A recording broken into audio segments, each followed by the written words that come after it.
పోలవరం పనుల్లో ఆలస్యంపై చంద్రబాబు మళ్లీ దుష్ప్రచారాన్ని మొదలుపెట్టేశారు. ఇదే అంశంపై విజయవాడ నుంచి మా కరెస్పాండెంట్ సతీష్ మరిన్ని వివరాలు అందించడానికి సిద్ధంగా ఉన్నారు. ఇక రిషికొండ నిర్మాణాలపై టీడీపీ తప్పుడు ప్రచారం చేస్తూ వస్తోంది. సో పక్కా భవనాలు, రాష్ట్ర ప్రభుత్వానికి చెందిన భవనాలు నిర్మిస్తే వాటిని తన సొంత ఆస్తులుగా చిత్రీకరించే ప్రయత్నం చేస్తున్న దానిపై అప్డేట్స్ మా కరెస్పాండెంట్ నాయుడు విశాఖ నుంచి అందిస్తారు. ఇక డ్రగ్స్ అమ్మినా వినియోగించినా తాట తీస్తూ ఉంటున్నారు తెలంగాణ నార్కోటిక్ పోలీసులు. ఆ అంశంపై అప్డేట్స్ మా కరెస్పాండెంట్ సుష్మిత అందిస్తారు. ఇక మదనపల్లి టీచర్ దొరస్వామి హత్య కేసులో కూతురే నిందితురాలుగా తేలిన విషయంపై అప్డేట్స్ మా కరెస్పాండెంట్ మూర్తి తిరుపతి నుంచి అందిస్తారు. ముందుగా విజయవాడ వెళ్దాం. సతీష్ చెప్పండి. సో కథ మళ్ళీ మొదటికి వచ్చింది. సోమవారం పోలవరం కథ స్టార్ట్ అయింది. ఇదంతా తప్పిదం వైఎస్ జగన్ సర్కార్దే అంటూ నిన్న చంద్రబాబు నాయుడు చేసిన వ్యాఖ్యలు ఏ విధంగా చూడాల్సిన అవసరం ఉంది, ఏంటి మీదకి నేను Satish, I repeat the question one more time.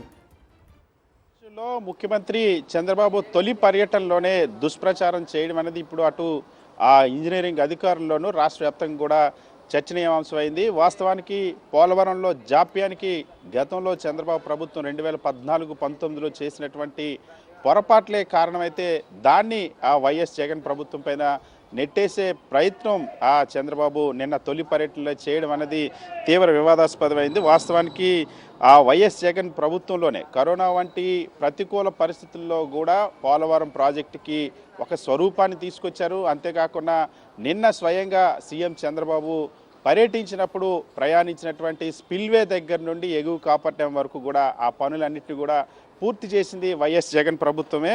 Corona వంటి ప్రతికూల పరిస్థితుల్లో కూడా spill channel, approach channel, pilot channel, ఎగువ దిగువ కాపర్ డ్యాంలో పూర్తి చేయడమే కాకుండా నిర్వాసితులకు పునరావాసాన్ని కల్పిస్తూ 2021 జూన్ 11 గోదావరి నదీ ప్రవాహాన్ని స్పిల్వే మీదుగా 6.1 కిలోమీటర్ల పొడవున వైఎస్ జగన్ ప్రభుత్వం మళ్లించింది.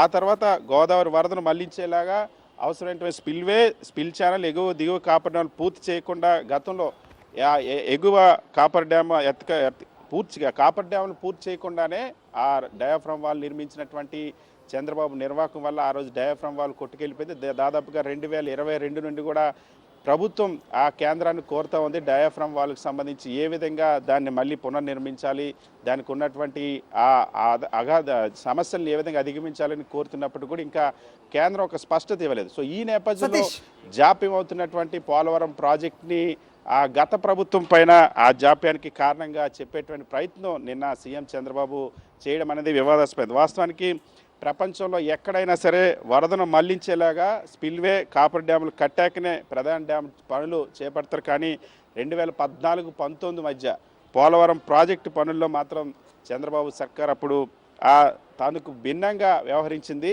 ఆ ఎగువ కాపర్ డ్యామ్, దిగువ కాపర్ డ్యామ్ పూర్తి కాకుండానే ఈ పనులు చెప్పింది. సో క్లియర్గా ఏవైతే తమకు నచ్చినటువంటి కాంట్రాక్టర్లకు నామినేషన్ పద్ధతుల్లో పనులు అప్పగించుకునేటువంటి ప్రయత్నం పోలవరం ప్రాజెక్టు విషయంలో చంద్రబాబు ప్రభుత్వంలో జరిగింది. సో గోదావరిని వరదను మళ్లించేటువంటి స్పిల్వే పనులు చంద్రబాబు హయాంలో కనీసం పునాది కూడా దాటలేదు. ఎగువ దిగువ కాపర్ డ్యామ్ పనులను ప్రారంభించడం లేదు. కానీ ఈసీఆర్ఎఫ్ డ్యామ్ గ్యాప్ 2లో పునాది ఆ డయాఫ్రమ్ వాల్ పనులను 2017లో ప్రారంభించి 2018 జూన్ 11 నాటికి పూర్తి చేశారు. సో ఈ క్రమంలోనే 35 మీటర్ల కాంటూర్ పరిధిలో నిర్వాసితులకు పునరావాసం కల్పిస్తామని హామీ ఇచ్చి 2018 నవంబర్లో ఎగువ దిగువ కాపర్ డ్యామ్ పనులను ప్రారంభించారు. అయితే ఆ పునరావాసం కల్పించుకున్న ఆ ఎగువ దిగువ కాపర్ డ్యాంల గ్యాప్లలో వదిలేయడం వల్ల తర్వాత వచ్చినటువంటి వరద ఏదైతే 2019లో ముఖ్యమంత్రిగా వైఎస్ జగన్మోహన్ రెడ్డి వచ్చిన తర్వాత కొద్ది రోజులనే వరద రావడం వల్ల డయాఫ్రమ్ వాల్ దెబ్బతిన్నది. సో 2022 నుండి కూడా దీనికి సంబంధించినటువంటి కేంద్రం అనుమతుల కోసం ఏ విధంగా నిర్మించాలన్న ఒక డైరెక్షన్ కోసం ఎదురు చూస్తున్నటువంటి పరిస్థితి. సో దానివల్ల జరుగుతున్నటువంటి జాప్యాన్ని, చంద్రబాబు చేసినటువంటి ప్రణాళిక లోపంతో జరిగినటువంటి జాప్యాన్ని వైఎస్ జగన్ ప్రభుత్వంపై నెట్టేటువంటి ప్రయత్నం నిన్న చంద్రబాబు తొలి పర్యటనలోనే చేయడం అనేది తీవ్ర విమర్శలు పాలవుతుంది. హరి, సో ఇక్కడ రెండు అంశాలు ఇక్కడ వ్యూవర్స్ గమనించాల్సిన అవసరం ఉంది. సో పోలవరానికి సంబంధించి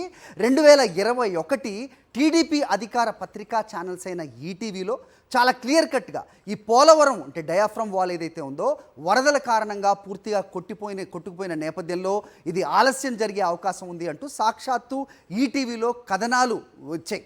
సో అది ఖచ్చితంగా వ్యూవర్స్ ఒకసారి వెనక్కి వెళ్తే కనుక అది చూడొచ్చు.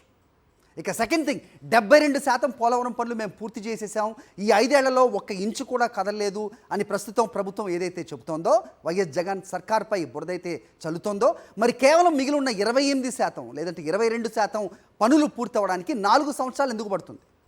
ఆ లెక్కన సంవత్సరంన్నరలో పూర్తి చేయాల్సిన అవసరం ఉంటుంది కదా. దీనికి సమాధానం మరి టీడీపీ నుంచి వస్తుందా అనేది ప్రధానమైన ప్రశ్నగా ఇక్కడ మనం చూస్తున్నాం.